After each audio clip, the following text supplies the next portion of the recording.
Well, welcome to this talk on benign prostatic hyperplasia.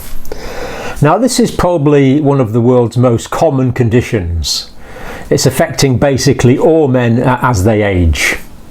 So whatever field of practice you're in, you're certainly going to come across people with benign prostatic hyperplasia.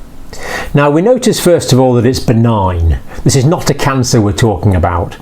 So a cancer will invasively spread and it will metastasize. This is benign. It will grow locally, but it won't metastasize. It won't spread tumours to other parts of the body. So it's benign. And it's prostatic because it's related to the prostate gland. And the prostate gland is producing quite a lot of the fluid component of the seminal fluid that carries the sperm to facilitate reproduction in sexual intercourse. And we notice it's a hyperplasia. Now, hyper means high and plasia means to do with tissues.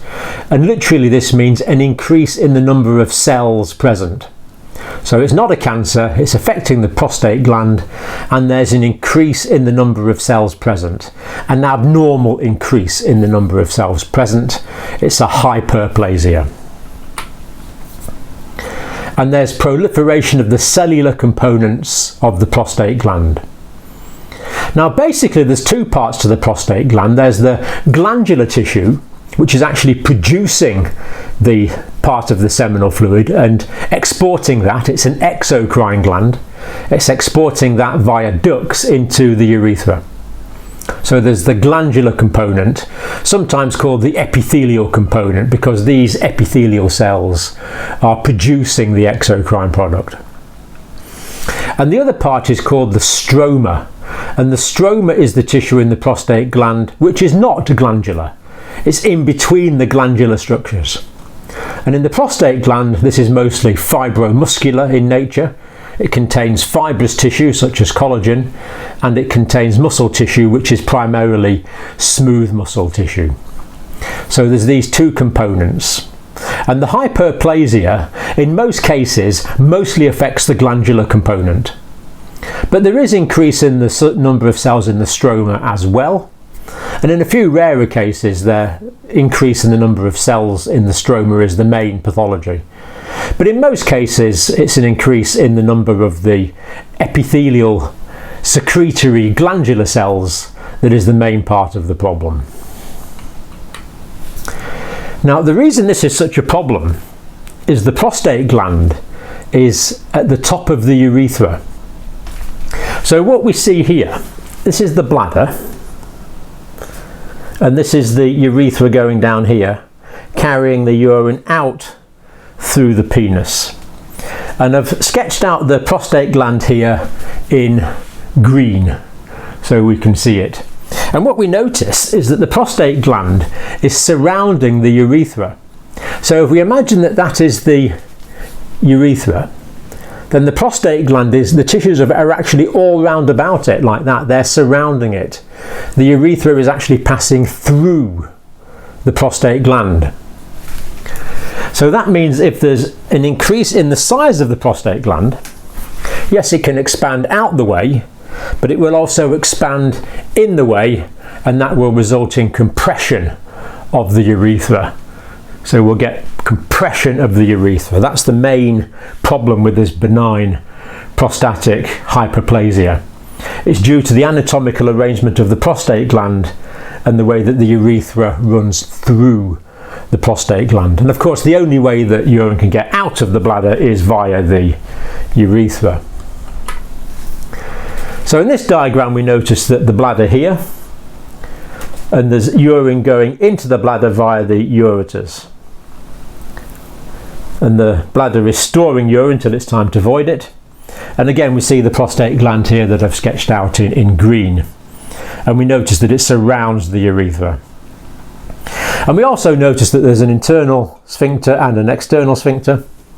So for urination to take place, there'll be some contraction of the bladder, relaxation of the internal and external sphincter, and the urine will simply flow out of the urethra, voiding the urine. But there's an internal sphincter and an external sphincter because the seminal fluid when it's time to reproduce, will go from the prostate gland, through the tissues of the prostate gland, into the urethra there. And ejaculation will occur as seminal fluid moves from the urethra out through the external sphincter. And when ejaculation is taking place, we want the internal sphincter to contract. Otherwise the ejaculate will go back into the bladder. So we have these two sphincters. But the key thing here is, again, we're noticing we have the urethra surrounded by prostatic tissue. And again, here we see a side view, we see the bladder. We notice that the rectum is posterior with the anus here. And again, we see that the urethra is going through the prostate gland before the urine carries on to the penis. And typically the male urethra is quite long, it's about 18 to 20 centimetres in length. Now in this diagram, again, we notice that the prostate gland is in green, but here we notice the ejaculatory ducts are bringing in sperm and part of the seminal fluid into another duct, two ducts, one on either side, the ejaculatory ducts. And these are bringing the sperm from the testes in to the prostatic urethra, but actually going through the tissue of the prostate gland. And we also notice in this diagram that the urethra can be considered in three stages.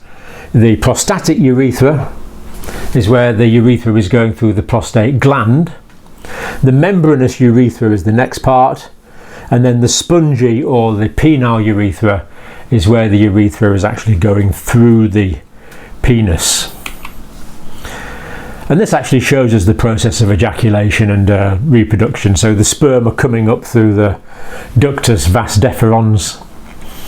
Some seminal fluid is added from the seminal vesicles. Then the fluid from the seminal vesicles mixed in with the sperm is going through the ejaculatory ducts. And then the prostate gland adds more of the seminal fluid. This is what the prostate gland is doing. It's producing a lot of the liquid part of the seminal fluid that the sperm swim in prior to the process of ejaculation. Now, enlargement of the prostate gland causes LUTS, lower urinary tract symptoms. This is a big part of the problem with benign prostatic hyperplasia, lower urinary tract symptoms. And the prostate gland is going to start to grow in virtually all men in their mid-40s. So by the time men get to 50, there is some degree of prostatic enlargement. Now that doesn't always cause symptoms, it doesn't always cause these lower urinary tract symptoms, but the enlargement will be there. But the prevalence of lower urinary tract symptoms gets more prevalent with age. So men in their 50s, maybe about 8% are suffering from it. Men in their 80s and 80 plus, it's virtually all men are suffering from it. And there's a gradual increase between those two ages. So this is an age-related condition. It's getting more prevalent and more severe. The symptoms of the lower urinary tract symptoms are becoming more severe as men age. So the benign prostatic hyperplasia leads to bladder outlet obstruction. And that's what we saw, the urethra coming out of the bladder, the prostate gland surrounding it, the enlargement of the prostate gland squeezing that urethra inside. So the bladder outlet obstruction is what leads to the lower urinary tract symptoms. So BPH leading to BOO, leading to LUTS. Now, this is a picture I managed to find of me in my early 20s, I think. And as we see here, my stream of urine is good. There was no difficulty initiating the stream and flow of urine. There was a lot of pressure, so it went out a bit of the way from the body before going to the ground, and we see it's a nice thick stream. But in later life, we notice that there's much less power in the stream. It's just coming straight down rather than going out and down. We notice that the stream is much thinner, and indeed that the stream is interrupted. Lower urinary tract symptoms. So lower urinary tract symptoms: decreased force of stream. The urethra is no longer that wide, it's narrowed because it's being compressed by the prostate gland outside. So decreased force of stream. Hesitancy means it's difficult to initiate urination. Frequency and urgency means that urination is frequent, and urgency means that there is an extreme desire to pass urine, all of a sudden sometimes, even despite the fact that there may be very little volume in the bladder to be voided. Nocturia is needing to get up overnight to pass urine. An incomplete bladder emptying means that even though the bladder starts to empty, the outflow obstruction caused by the enlarged prostate, the BOO, means that the bladder will not be able to empty properly, and that results in some residual urine being left in the bladder. As the condition gets more severe, the amount of residual volume will only tend to increase. Now, sometimes there can be straining to void urine. This is the Valsalva manoeuvre. Valsalva manoeuvre is a forced expiration against a closed glottis, so it's that sort of straining thing to try and increase the pelvic pressure to facilitate voiding. There can be dribbling after a flow of urine has occurred, there's still some residual, so there's dribbling, and it can lead to acute urinary retention, AUR, but we'll look at that more when we consider complications of prostatic enlargement. Now, we can usually score this. The one I use is the International Prostate Symptom score. This takes into account incomplete emptying as reported by the patient, frequency, intermittency. Intermittency is stopping and starting within the flow of urine. So urination will start, then it will stop, then it will start again. Urgency, weak stream, straining, and nocturia. There are other ones. The American Urological Association, I think, has got a slight variation on this, but they're basically the same scores. We can score these. Just download this from the internet. I'm not going to go through it in detail. It's readily available. International Prostate Symptom Score. So it's looking at those clinical features, how often they occur, and we get a score whether the condition is mild, moderate, or severe. So download that form from the internet, try it on some of your patients and get a score to ascertain the severity of their condition. Now, what causes benign prostatic hyperplasia? Well, the stimulation for the cells to grow is probably largely caused by dihydrotestosterone. And this is a type of testosterone that is converted within the prostate gland itself from ordinary testosterone, which is circulating to the prostate gland just in the blood. So dihydrotestosterone is going to stimulate mitosis, especially in the glandular epithelial cells, but also, as we've seen, in the stromal cells as well. And there's also reduced apoptosis. It's believed there's reduced apoptosis. Now, apoptosis is programmed cell death, sometimes called cell suicide. So once a cell has lived for a period of time, performed its function, that cell will spontaneously commit suicide by autodigesting, this process of apoptosis. But if there's more mitosis being stimulated and less cells undergoing apoptosis, then clearly you've got more cells being produced, less cells committing suicide, so the number of cells is going to increase, and indeed that's what a hyperplasia is. And castrated males do not develop benign prostatic hyperplasia, providing they're castrated prior to puberty. So this indicates very strongly that this is a hormonal condition, as boys castrated before puberty do not get enlargement of the prostate. Not that it's a prophylactic strategy we're currently recommending. And here we see another diagram. This is the normal prostate here, with there's a prostatic capsule. The prostatic capsule is actually not that well defined. It's more or less continuous with the adjacent tissues. But we see a relatively small prostate, and we see a nice yellow large lumen of the urethra for urine to escape from. But here we see that there's this nodular enlargement, this hyperplasia. And the hyperplasia often starts in the periurethral parts of the prostate, the areas of the prostate around about the urethra. So it's going to press on the urethra very often at quite an early stage. So we see this enlargement here. We see that has compressed the outer prostatic tissue, and it also compresses the outer layer as well, forming what's called the surgical capsule, which is really compressed tissue from the expanding out the way. But of course we get expanding in the way, and we notice that the urethra is now very, very compressed. So instead of being nice urethra like that, it's all now compressed in the way like that, and there's only a slit left for urine to escape, a highly compressed urethra. And the enlargement is quite significant. A normal prostate gland weighs 20 to 30 grams, say when someone's 20 to 30 years old, but may increase with nodular hyperplasia to, it can be well over 100 grams, up to 150 grams, just with benign prostatic hyperplasia. So a significant increase in the size of the gland. It's not surprising the urethra becomes compressed.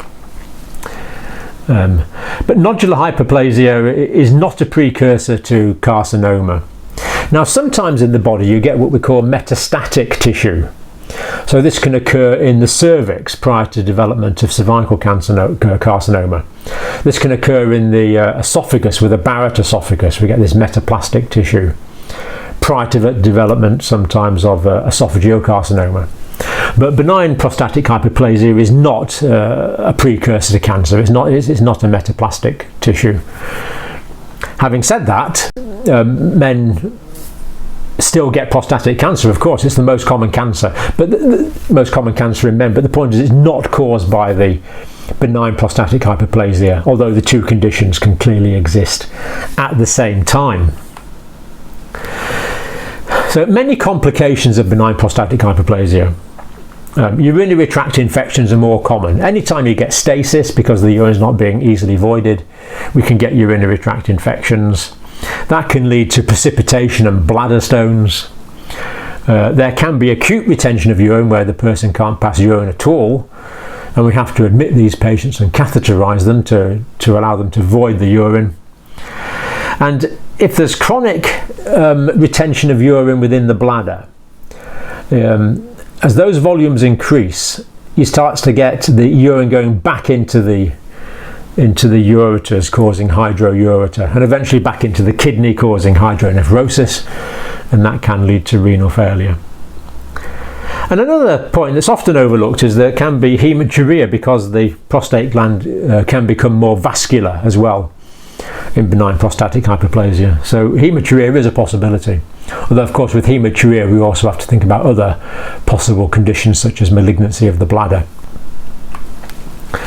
So diagrammatically complications, we've got the enlarged prostate gland. We see they've got a very thin urethra now. The bladder has to strain to get the urine out, and that causes an increase in the muscularity of the bladder. The smooth muscle in the bladder will proliferate, and we can end up with strands of smooth muscle in the bladder. These are called trabeculations, overgrowth of smooth muscle. But the problem is, between the overgrowth of smooth muscle there can be weakening, and here we see a diverticulum has formed between the trabeculations. So the trabeculations are the hypertrophy, the increase in size in the smooth muscle cells, but there can be weakness in between, causing these blind-ended pouches. And the problem with these really is that the urine, even after voiding urine's always left in there, and that causes stasis, and of course stasis leads to infection.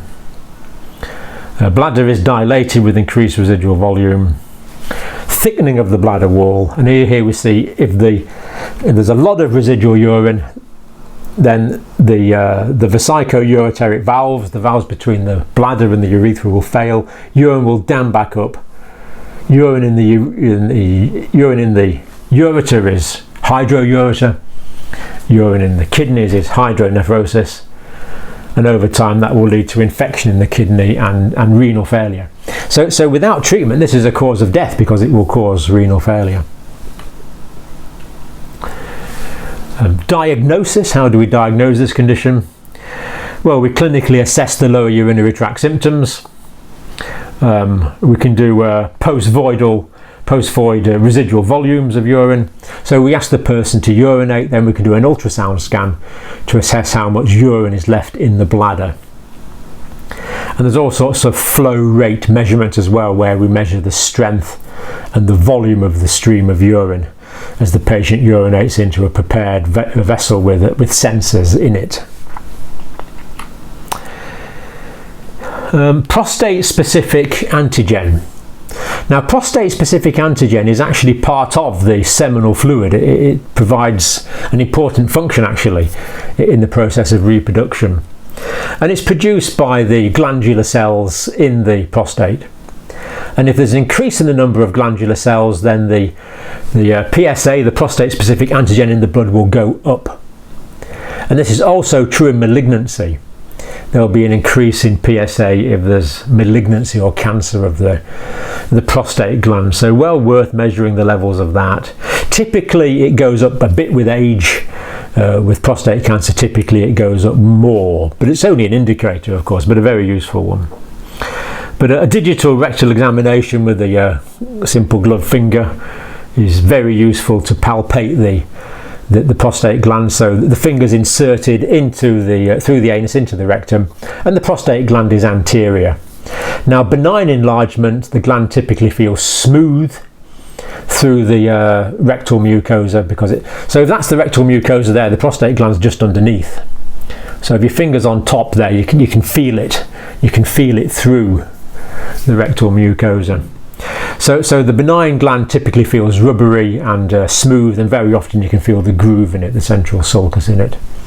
Whereas in malignancy, the gland often feels irregular, but it feels hard as well. Malignant tumours are hard and irregular. And any concern about malignancy, of course, we would consider a biopsy for full histological diagnosis. We can go on to medical management if the symptoms are benign prostatic hyperplasia need to be treated, and we can give alpha-1 adrenergic receptor blockers. Now, the alpha-1 adrenergic receptor blockers are blocking. The alpha is part of the sympathetic nervous system, and it's blocking the constriction of the smooth muscle. Remember, we said the stroma in the prostate gland contains a lot of smooth muscle, and there's also smooth muscle around about the neck of the bladder, particularly in the area of the internal sphincter. And if we block the sympathetic stimulation of those, then that causes relaxation. So that will relax the gland. It will reduce the size of the gland because the muscles inside the gland are now relaxed, and it will relax the muscle, smooth muscle around the neck of the bladder as well, improving urination flow. And if they're going to work, they typically work within about, well, they say a month, but it can be a bit longer than that. 4 or 5 weeks they normally start working. A second line of treatment is 5-alpha reductase inhibitors. Now, 5-alpha reductase is the enzyme that converts testosterone to dihydrotestosterone in the prostate gland itself. So that will reduce the formation of the dihydrotestosterone, which, as we said, is the main stimulus for the cellular proliferation and hyperplasia. But that one takes quite a lot longer to work. Some studies have shown that you get much better medical management by giving both of these medications. Surgical treatments work much better. The gold standard really that we still use most of the time is transurethral resection of the prostate, where a cystoscope is passed up into the urethra and a heated diathermy wire loop is used to pair off the prostate gland from the inside, and that also allows us to take samples of the prostate gland for biopsy as well. But our surgical colleagues are always thinking of new ideas. I mean, for years we have used open prostatectomy, but not very often. Open prostatectomy is an open surgical procedure to remove the prostate gland. But they're now developing laser therapies, stents, balloon dilations, where a balloon is passed up into the prostatic urethra and dilated. So various surgical options for treatment. So basically we see that we're dealing with perhaps the world's most common condition, that all men, if they live long enough, are going to get prostatic hyperplasia. It occurs in white men, probably more common in African American men. Epidemiology has been done in the States. Less common in Japanese men for some reason. So there is some slight racial differences. But basically, as men age, the variations in the testosterone are going to cause enlargement of the prostate, giving rise to bladder outflow obstruction and lower urinary tract symptoms.